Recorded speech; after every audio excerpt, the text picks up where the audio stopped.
और सज्जनों, a very good morning to all of you. Covid vaccination कार्यक्रम के देशव्यापी प्रारंभ के अवसर पर राष्ट्र के नाम संदेश हेतु हम परम आदरणीय प्रधानमंत्री जी से कृपा पूर्वक आग्रह करते हैं।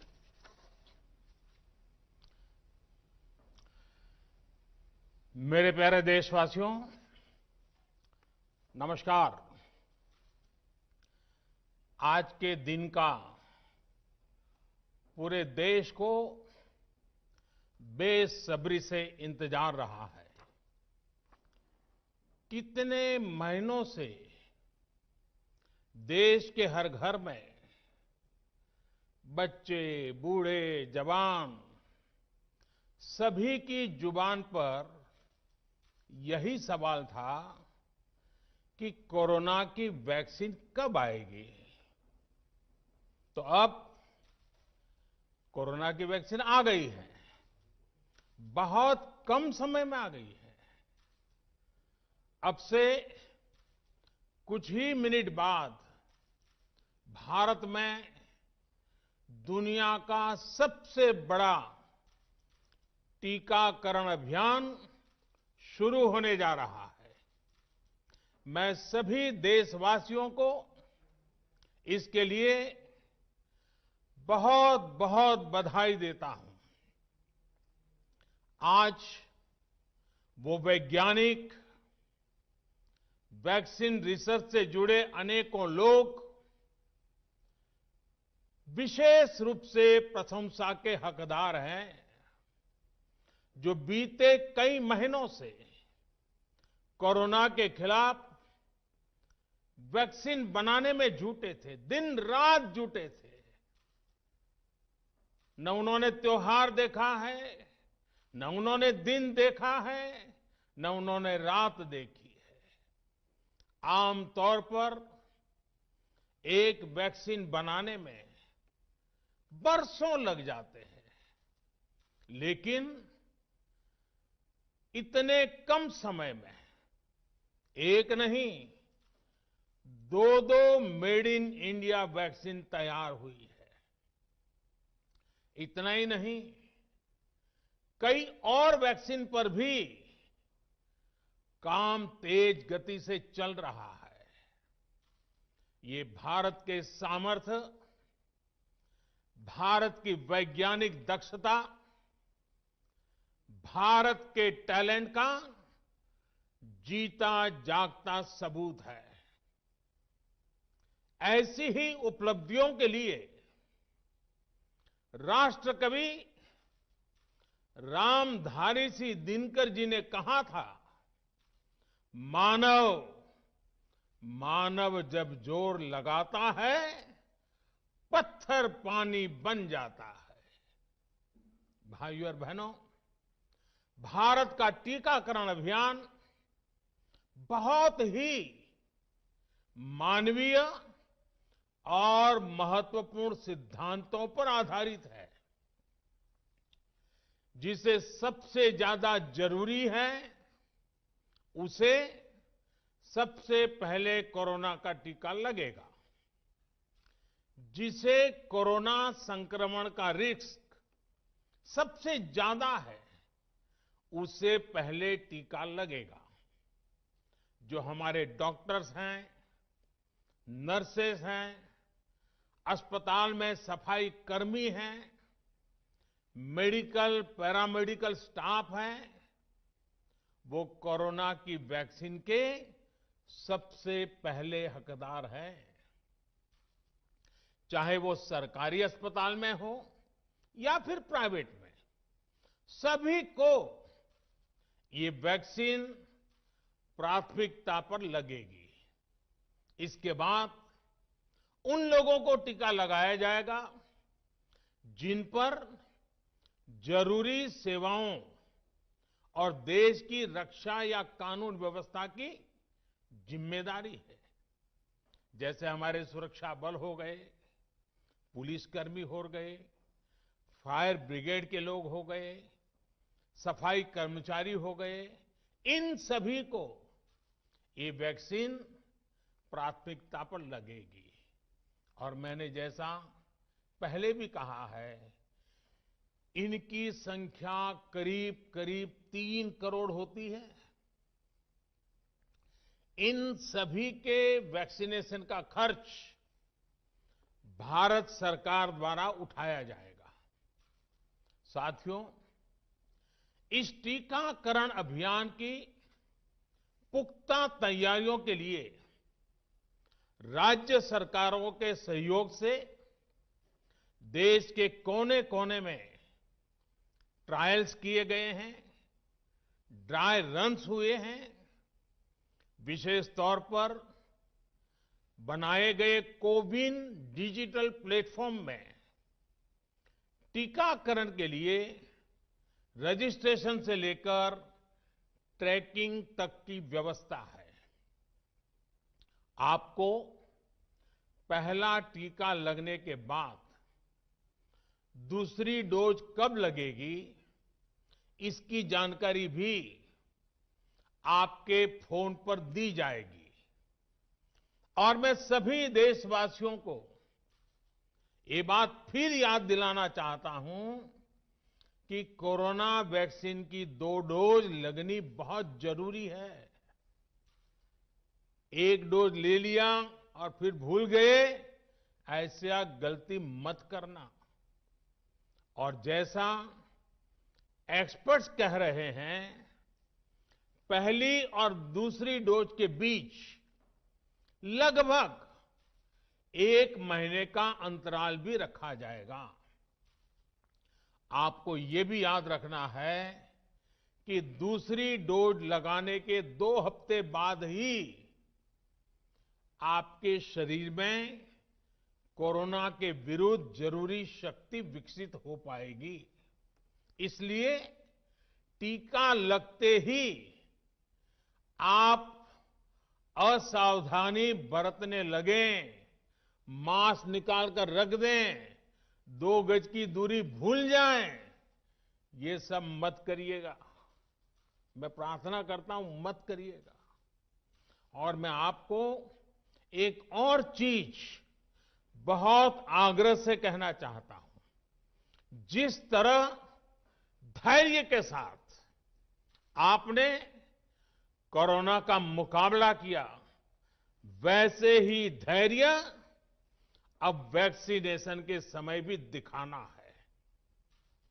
साथियों, इतिहास में इस प्रकार का और इतने बड़े स्तर का टीकाकरण अभियान पहले कभी नहीं चलाया गया है। ये अभियान कितना बड़ा है, इसका अंदाज आप सिर्फ पहले चरण से ही लगा सकते हैं। दुनिया के 100 से भी ज्यादा ऐसे देश हैं जिनकी संख्या 3 करोड़ से कम है, और भारत वैक्सीनेशन के अपने पहले चरण में ही 3 करोड़ लोगों का टीकाकरण कर रहा है। दूसरे चरण में हमें इसको 30 करोड़ की संख्या तक ले जाना है। जो बुजुर्ग हैं, जो गंभीर बीमारी से ग्रस्त हैं, उन्हें वो अगले चरण वाले चरण में टीका लगेगा।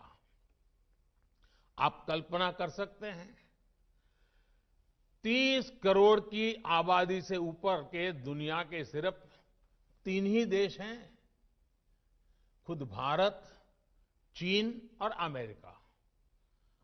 और कोई भी देश ऐसा नहीं है जिनकी आबादी इनसे ज्यादा हो। इसलिए भारत का टीकाकरण अभियान इतना बड़ा है, और इसलिए ये अभियान भारत के सामर्थ्य को दिखाता है। और मैं देशवासियों को एक और बात कहना चाहता हूं। हमारे वैज्ञानिक, हमारे एक्सपर्ट्स जब दोनों मेड इन इंडिया वैक्सीन की सुरक्षा और प्रभाव को लेकर आश्वस्त हुए, तभी उन्होंने इसके इमरजेंसी उपयोग की अनुमति दी है। इसलिए देशवासियों को किसी भी तरह के प्रोपेगेंडा, अफवाहें, दुष्प्रचार से बचकर रहना है। साथियों, भारत के वैक्सीन वैज्ञानिक, हमारा मेडिकल सिस्टम भारत की प्रक्रिया की पूरे विश्व में बहुत विश्वसनीयता है और पहले से है। हमने ये विश्वास अपने ट्रैक रिकॉर्ड से हासिल किया है। मेरे प्यारे देशवासियों, हर हिंदुस्तानी इस बात का गर्व करेगा कि दुनिया भर के करीब 60% बच्चों को जो जीवन रक्षक टीके लगते हैं वो भारत में ही बनते हैं। भारत की सख्त वैज्ञानिक प्रक्रियाओं से ही होकर के गुजरते हैं। भारत के वैज्ञानिकों को और वैक्सीन से जुड़ी हमारी विशेषज्ञता पर दुनिया का ये विश्वास made in India corona vaccine में और मजबूत होने वाला है।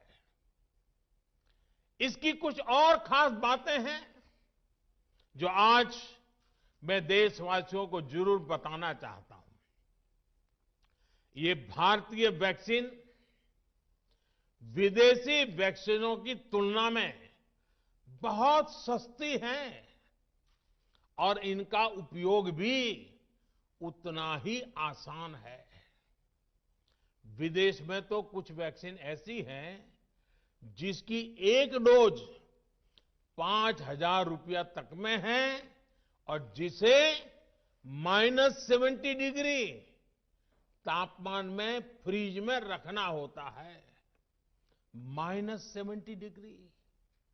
वहीं भारत की वैक्सीन ऐसी तकनीक पर बनाई गई हैं जो भारत में बरसों से ट्राइड और टेस्टेड है। ये वैक्सीन स्टोरेज से लेकर ट्रांसपोर्टेशन तक भारतीय स्थितियों और परिस्थितियों के अनुकूल है। यही वैक्सीन अब भारत को कोरोना के खिलाफ लड़ाई में निर्णायक जीत दिलाएगी। साथियों, कोरोना से हमारी लड़ाई आत्मविश्वास और आत्मनिर्भरता की रही है। इस मुश्किल लड़ाई से लड़ने के लिए हम अपने आत्मविश्वास को कमजोर नहीं पड़ने देंगे। ये प्रण हर भारतीय में दिखाई दिया है। संकट कितना ही बड़ा क्यों न हो, देशवासियों ने कभी आत्मविश्वास खोया नहीं। जब भारत में कोरोना पहुंचा तब देश में कोरोना टेस्टिंग की एक ही लैब थी। हमने अपने सामर्थ्य पर विश्वास रखा और आज 2300 से ज्यादा लैब्स का नेटवर्क हमारे पास है। शुरुआत में हम mask, PPE kit, testing kits, ventilators जैसे जरूरी सामान के लिए भी विदेशों पर निर्भर थे। आज इन सभी सामानों के निर्माण में हम आत्मनिर्भर हो गए हैं और इनका निर्यात भी कर रहे हैं। आत्मविश्वास और आत्मनिर्भरता की इसी ताकत को हमें टीकाकरण के इस दौर में भी सशक्त कर रहा है। साथियों, महान तेलुगु कवि श्री गुराजाड़ा अप्पा राव ने कहा था, सौंत लाभम कौंत मानुको సొంత లాభ కొంత మానుకు పౌరు గువాడికి తోడు పాడబోయే देश मंटे मट्टी कादोई देश मंटे मनुष्य लोय यानी हम दूसरों के काम आए ये निस्वार्थ भाव हमारे भीतर रहना चाहिए। राष्ट्र सिर्फ मिट्टी पानी कंकड़ पत्थर से नहीं बनता बल्कि राष्ट्र का अर्थ होता है हमारे लोग। कोरोना के विरुद्ध लड़ाई को संपूर्ण देश ने इसी भावना के साथ लड़ा है। आज जब हम बीते साल को देखते हैं तो एक व्यक्ति के रूप में, एक परिवार के रूप में, एक राष्ट्र के रूप में हमने बहुत कुछ सीखा है, बहुत कुछ देखा है, जाना है, समझा है। आज भारत जब अपना टीकाकरण अभियान शुरू कर रहा है तो मैं उन दिनों को भी याद कर रहा हूं। कोरोना संकट का वो दौर जब हर कोई चाहता था कि कुछ करें लेकिन उसको उतने रास्ते नहीं सूझते थे। सामान्य तौर पर बीमारी में पूरा परिवार बीमार व्यक्ति की देखभाल के लिए जुट जाता है, लेकिन इस बीमारी ने तो बीमार को ही अकेला कर दिया।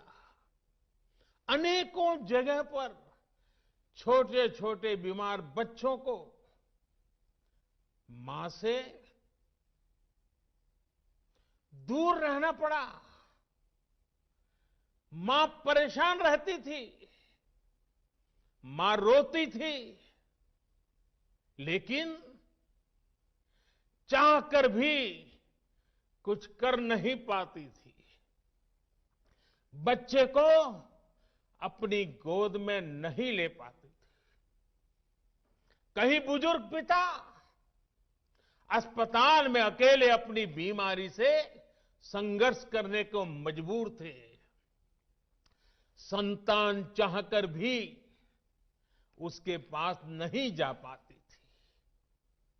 जो हमें छोड़कर चले गए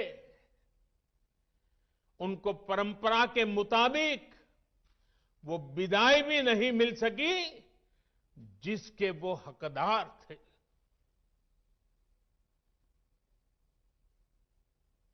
जितना हम उस समय के बारे में सोचते हैं, मन सिहर जाता है, उदास हो जाता है। लेकिन साथियों, संकट के उसी समय में, निराशा के उसी वातावरण में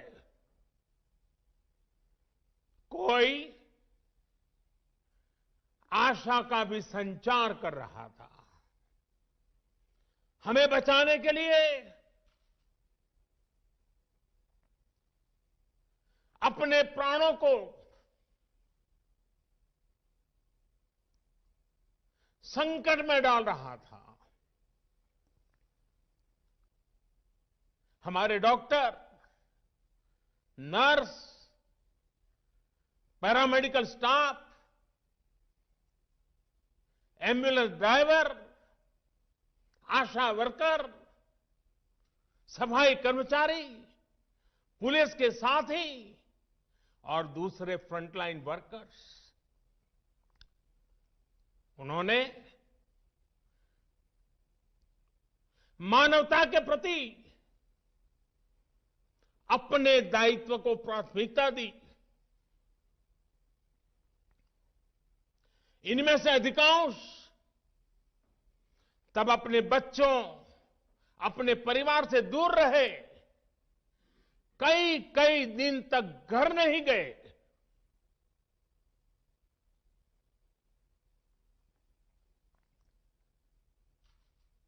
सैकड़ों साथी ऐसे भी हैं जो कभी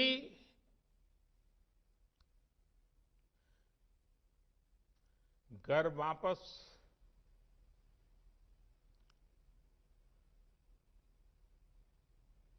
लौट ही नहीं आ पाए। उन्होंने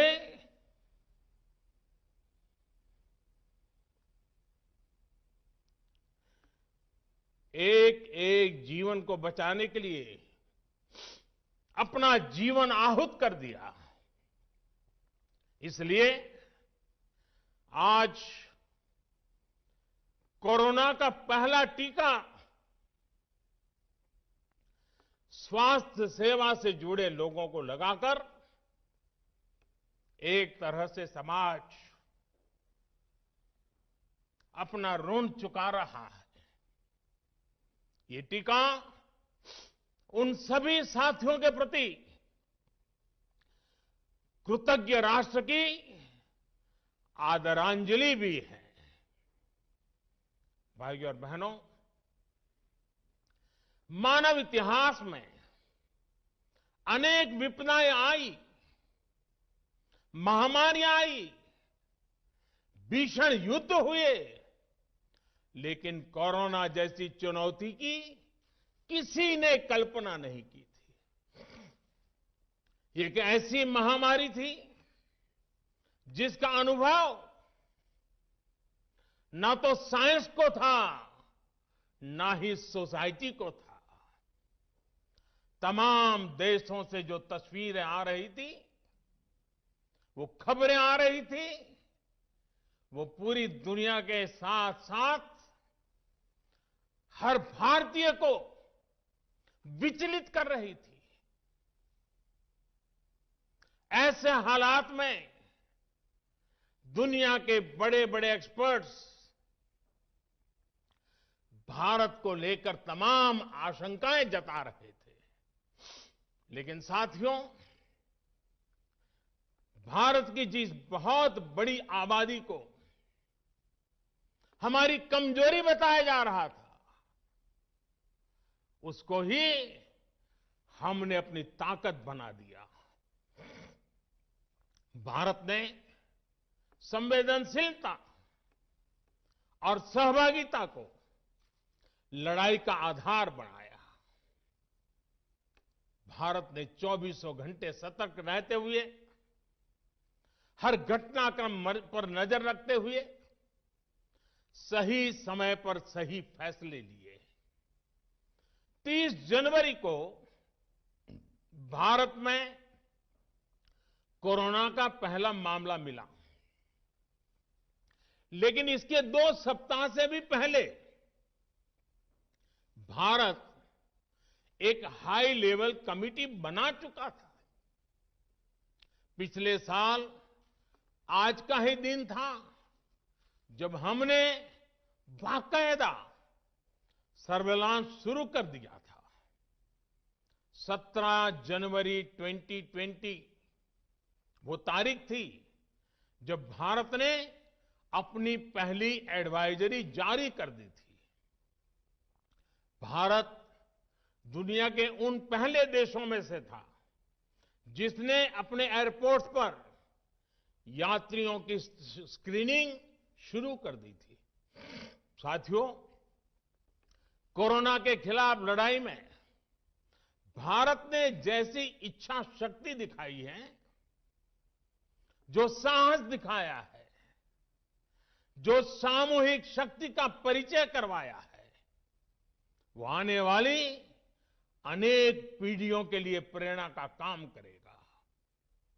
याद कीजिए, जनता कर्फ्यू कोरोना के विरुद्ध हमारे समाज के संयम और अनुशासन का भी परीक्षण था, जिसमें हर देशवासी सफल हुआ।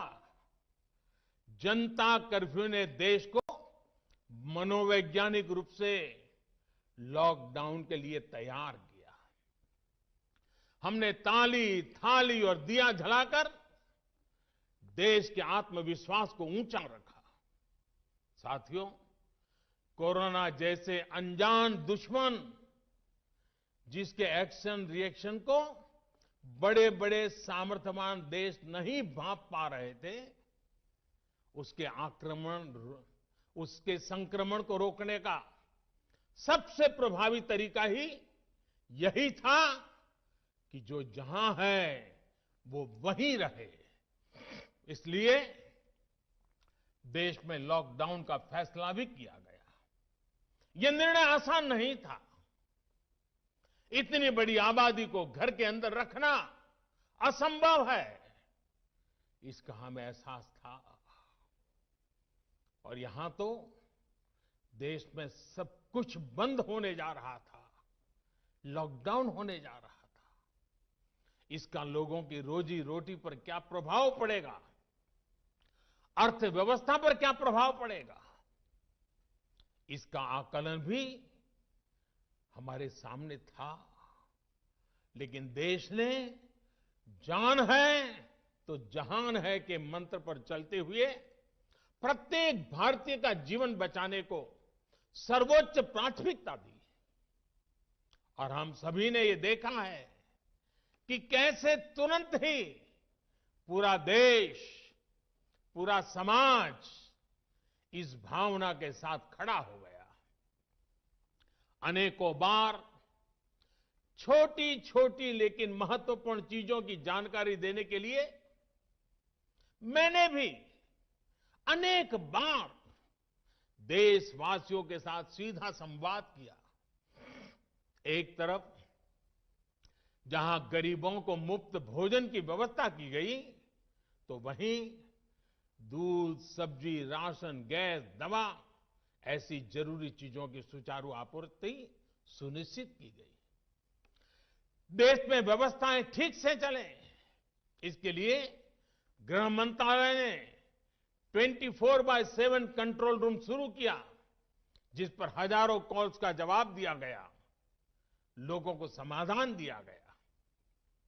साथियों, कोरोना के विरुद्ध इस लड़ाई में हमने कदम कदम पर दुनिया के सामने उदाहरण प्रस्तुत किया है। ऐसे समय में जब कुछ देशों ने अपने नागरिकों को चीन में बढ़ते कोरोना के बीच छोड़ दिया था, तब भारत चीन में फंसे हर भारतीय को वापस लेकर आया। और सिर्फ भारत के ही नहीं, हम कई दूसरे देशों के नागरिकों को भी वहां से वापस निकाल करके लाए। कोरोना काल में वंदे भारत मिशन के तहत 35 लाख से ज्यादा भारतीयों को विदेशों से भारत लाया गया। मुझे याद है, एक देश में जब भारतीयों को टेस्ट करने के लिए मशीनें कम पड़ रही थी, तो भारत ने पूरी टेस्टिंग लैब यहां से वहां भेज करके उसको वहां सजाया, लगाया, ताकि वहां से भारत आ रहे लोगों को टेस्टिंग की दिक्कत ना हो। साथियों, भारत ने इस महामारी से जिस प्रकार से मुकाबला किया, उसका लोहा आज पूरी दुनिया मान रही है। केंद्र और राज्य सरकारें, स्थानीय निकाय, हर सरकारी संस्थान, सामाजिक संस्थाएं कैसे एकजुट होकर बेहतर काम कर सकते हैं, ये उदाहरण भी भारत ने दुनिया के सामने रखा। इसरो, डीआरडीओ, फौज से लेकर किसानों और श्रमिकों तक सभी एक संकल्प के साथ कैसे काम कर सकते हैं, ये भारत ने दिखाया है। 2 गज की दूरी और मास्क है जरूरी, उस पर फोकस करने वालों में भी भारत अग्रणी देशों में रहा। भाइयों और बहनों, आज इन्हीं सब प्रयासों का परिणाम है कि भारत में कोरोना से होने वाली मृत्यु की दर कम है और ठीक होने वालों की दर बहुत अधिक है। देश के कई जिले ऐसे हैं जहां एक भी व्यक्ति को हमें कोरोना की वजह से खोना नहीं पड़ा। इन जिलों में हर व्यक्ति कोरोना से ठीक होने के बाद अपने घर पहुंचा है। बहुत से जिले ऐसे भी हैं जहां बीते 2 सप्ताह से कोरोना संक्रमण का एक भी केस नहीं आया है। जहां तक कि लॉकडाउन के से प्रभावित अर्थव्यवस्था की रिकवरी में भी भारत दुनिया में आगे निकल रहा है। भारत उन गिने चुने देशों में है जिसने मुश्किल के बावजूद दुनिया के 150 से ज्यादा देशों में जरूरी दवाएं और जरूरी मेडिकल सहायता पहुंचाई। पैरासीटामोल हो, हाइड्रोक्सी क्लोरोक्विन हो, टेस्टिंग से जुड़ा सामान हो, भारत ने दूसरे देश के लोगों को भी बचाने की हर संभव कोशिश की। आज जब हम अपनी वैक्सीन बना ली है, तब भी भारत की तरफ दुनिया आशा और उम्मीद की नजरों से देख रही है। हमारा टीकाकरण अभियान जैसे जैसे आगे बढ़ेगा, दुनिया के अनेक देशों को हमारे अनुभव का लाभ मिलेगा। भारत की वैक्सीन, हमारी उत्पादन क्षमता पूरी मानवता के हित में काम आए, ये हमारी प्रतिबद्धता है। भाइयों और बहनों, ये टीकाकरण अभियान अभी लंबा चलेगा। हमें जन जन के जीवन को बचाने में योगदान देने का मौका मिला है और इसलिए इस अभियान से जुड़ी प्रक्रिया को, उस प्रक्रिया का हिस्सा बनने के लिए भी देश में वॉलेंटियर आगे आ रहे हैं। मैं उनका स्वागत करता हूं और भी अधिक वॉलेंटियर्स को मैं अपना समय इस सेवा कार्य में जोड़ने के लिए जरूर आग्रह करूंगा। हां, जैसा मैंने पहले कहा, मास्क, 2 गज की दूरी और साफ सफाई ये टीके के दौरान भी और बाद में भी जरूरी रहेंगे। टीका लग गया तो उसका अर्थ ये नहीं कि आप कोरोना से बचाव के दूसरे तरीके छोड़ दें। अब हमें नया प्रण लेना है। दवाई भी, कड़ाई भी। दवाई भी, कड़ाई भी। आप सभी स्वस्थ रहें, इसी कामना के साथ इस टीकाकरण अभियान के लिए पूरे देश को बहुत बहुत शुभकामनाएं देता हूं। देश के वैज्ञानिकों का, रिसर्चर्स का, लैब में जुड़े हुए सब लोगों का, जिन्होंने पूरे साल एक ऋषि की तरह अपनी लैब में जीवन खपा दिया और ये वैक्सीन देश और मानवता को दी है। मैं उनको भी विशेष रूप से अभिनंदन करता हूं, उनका आभार व्यक्त करता हूं। मेरी आप सबको बहुत बहुत शुभकामनाएं हैं। आप जल्द इसका लाभ उठाएं, आप भी स्वस्थ रहें, आपका परिवार भी स्वस्थ रहें, पूरी मानव जात इस संकट की घड़ी से बाहर निकले और स्वस्थता हम सबको प्राप्त हो। इसी एक कामना के साथ आप सबका बहुत बहुत धन्यवाद।